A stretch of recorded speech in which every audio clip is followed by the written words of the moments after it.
Now it's time to recognize the Personal Trainer of the Year. This award recognizes an individual who is actively training clients one-on-one every week and who has demonstrated exceptional leadership, business management, motivational, and instructional skills, all while inspiring his or her clients to a greater personal growth and higher level of fitness. The three finalists are J.J. Flazans, Jason Karp, and Brett Klicka. Ladies and gentlemen, the recipient of the 2011 IDEA Personal Trainer of the Year Award is Jason Karp.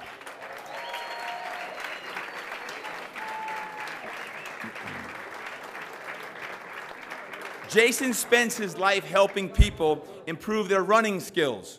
As founder and trainer at runcoachjason.com, he works one-on-one with clients. He is also the founder and instructor of Dr. Karp's Run Fit Bootcamp and founder and trainer of Revolt Running Team. He has taught USA Track and Field's highest coaching certification. Ladies and gentlemen, the 2011 IDEA Personal Trainer of the Year Award goes to Jason Karp.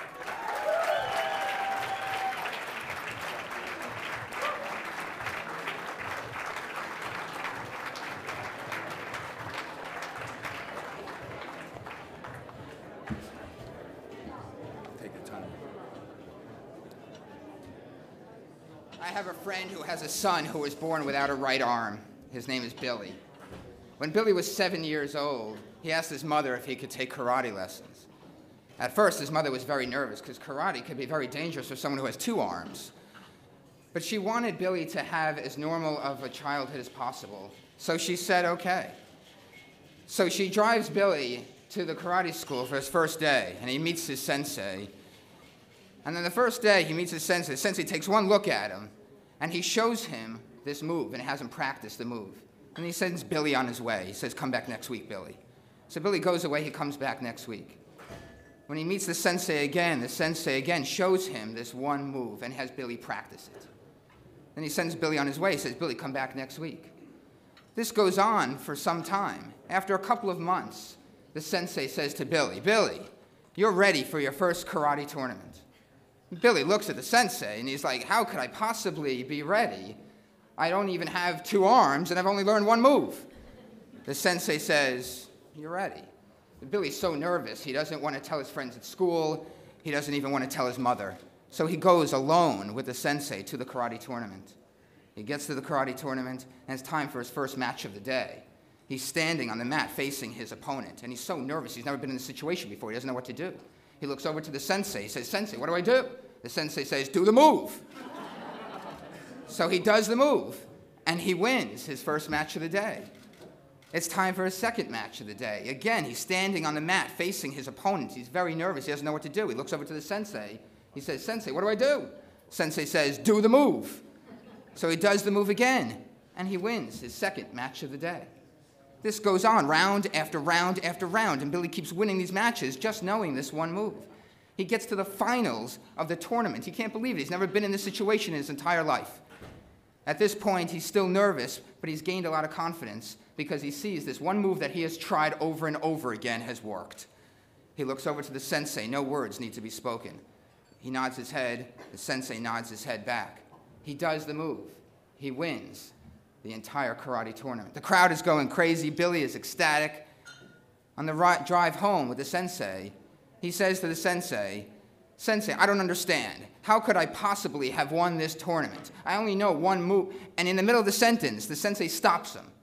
And he says, Billy, you have mastered the most difficult move in all of karate. There is only one defense for that move. For your opponent to defend that move, he would have to grab your right arm.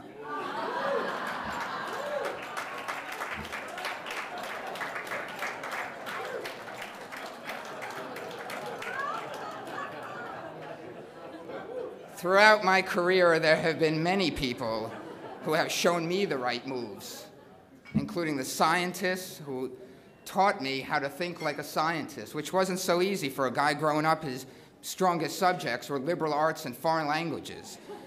I probably should have become a translator or something more liberal artsy. But I was always fascinated with the science of athletic performance and how one person can run faster than another. It still fascinates me to this day.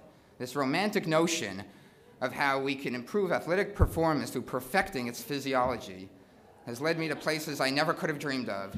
A small rural college town in Pennsylvania named State College. What a funny name for a town. The Olympic city of Calgary in Canada. A railroad and limestone town called Bloomington in Indiana. And the high desert of Albuquerque, New Mexico. That one didn't get so much. But it was in Albuquerque, New Mexico that I got to run with the Kenyans. So that made that worthwhile. I'd also like to thank my twin brother, who has rightfully thought all these years that he is the smarter one. And my mother, a former tough physical education teacher from the Bronx, who gave me her strength and the courage to pursue my own path. Even though both my parents left this world way too early, they are with me every day.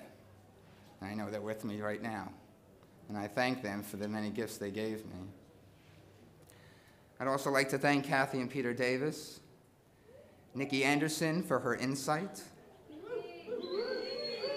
Sandy Webster for being the best magazine editor in the world,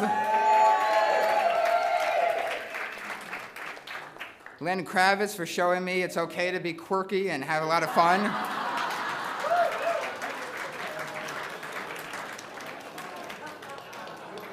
And finally, to the judges of the panel for this award and the responsibility it represents. Thank you very much.